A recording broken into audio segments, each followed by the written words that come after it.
Hello everyone, আমি সুপ্রভা। তো চলো আজকে যে ব্লগটি তোমাদের কাছে নিয়ে চলে এসেছি, ব্লগটি একদম শুরু করলাম সোদপুর স্টেশন থেকে। অ্যাকচুয়ালি আমাদের যাওয়ার কথা ছিল মধ্যমগ্রাম, তো আমরা মধ্যমগ্রামই যাচ্ছি, কিন্তু আমরা সোদপুর হয়ে যাচ্ছি। তোমরা দেখো, ভিডিওটা কন্টিনিউ করো। যাওয়ার কারণ কি সেটাও বলছি এই ভিডিওতে। তো সুপুস ব্লগের সবথেকে বড় ফ্যান এই আমাদের পুচকে বাবা। তো তার কাছেই যাওয়া, তার সাথে দেখা করা। এটা হচ্ছে আমার এক মিষ্টি ভাগ্নে, আর যাকে দেখছো ওই দিদি। তো আমার হচ্ছে দিদি সোনা, মানে বড় ননদিনী, রায়বাগিনী। না না, রায়বাগিনী নয়, খুব মিষ্টি ননদিনীগুলো আমার যে কটি রয়েছে তাদের মধ্যে এই দিদি সোনাই হচ্ছে সবথেকে বড় আর কিউট। আর ওই যে বসে আছে দেখলে, ওটা হচ্ছে আমাদের জিজু। চলো এবার পুরো গল্পটা এই ভিডিওর মাধ্যমে তোমাদের কাছে শেয়ার করি, তোমাদের খুব ভালো লাগবে। চলো কন্টিনিউ করো ভিডিওটা। তো দিদি সোনার বাড়িতে এই প্রথম আমি গেছি। তো প্রথম আলাপ, কারণ আমাদের যখন বিয়ে হয়, এই আমার পুচকে ভাগ্নে সবেমাত্র আমাদের পরিবারে নতুন সদস্য আর আর তার আগমন। তো ভীষণ ছোট, আর আমাদের বিয়েতে সেই জন্য তিনজনই কেউ আসতে পারিনি, দিদি সোনা, জিজু আর আমার চ্যানেলের সবচেয়ে বড় সদস্য পুচকে ভাগ্নে। তো আসতে না পারায় কারোর সাথেই কারোর আলাপ হয়ে ওঠেনি সামনাসামনি। আর তো তাই যাই হোক, সামনাসামনি আলাপ হলো ওই দিনই। ভীষণ সুইট, ভীষণ ভালো তিনজনই, আর খুব সুন্দর একটা মুহূর্ত কাটালাম। আর সবথেকে বেশি ভালো লাগলো, আমি তো পরিবারের সকল সদস্যকে এখনও ঠিকঠাকভাবে চিনি না বলা ভুল, হয়তো অনেক কাউকে চিনি, আবার একটা দুটো বা কিছু জনকে হয়তো চেনা নেই আমার।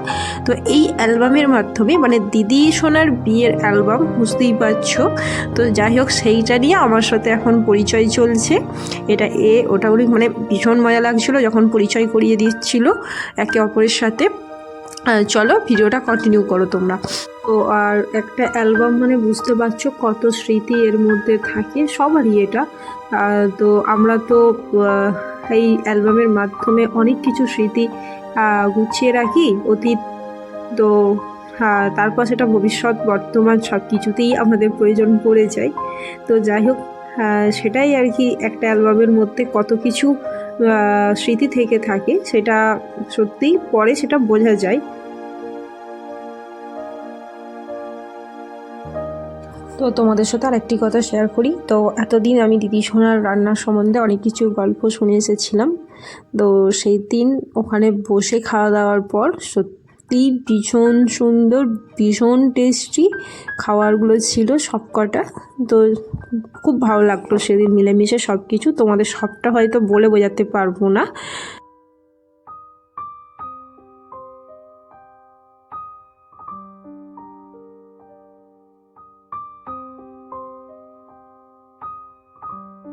তো আমার পরিবারের সবথেকে বড় দর্শকটি এখন নিজে নিজে রান্না করছে। তো সেই রান্না করে মামাইয়া আর মানিয়াকে খাওয়ানোর পরিকল্পনা তার। তো খেয়ে আবার বলতে হচ্ছিল কেমন রান্নাটা হয়েছে বলো। তো যাই হোক, এইভাবেই মজার ছলে আড্ডা গল্প হলো, তারপর খাওয়া দাওয়া, দুপুরের লাঞ্চ এইসব কমপ্লিট করলাম।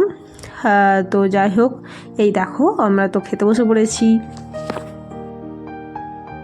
তো লাঞ্চ কমপ্লিট করার পর একটু আড্ডা গল্প হওয়ার পর আবার আমাদের আসতে হবে বাড়ি। দেখো আবার রাস্তাতে বেরিয়ে পড়েছি, তার মাঝে কোনো শর্ট ক্লিপ নেওয়া হয়নি, কারণ বাচ্চাটিকে ছেড়ে আসতে খুব কষ্ট হচ্ছিলো, ভীষণ মিশুকে।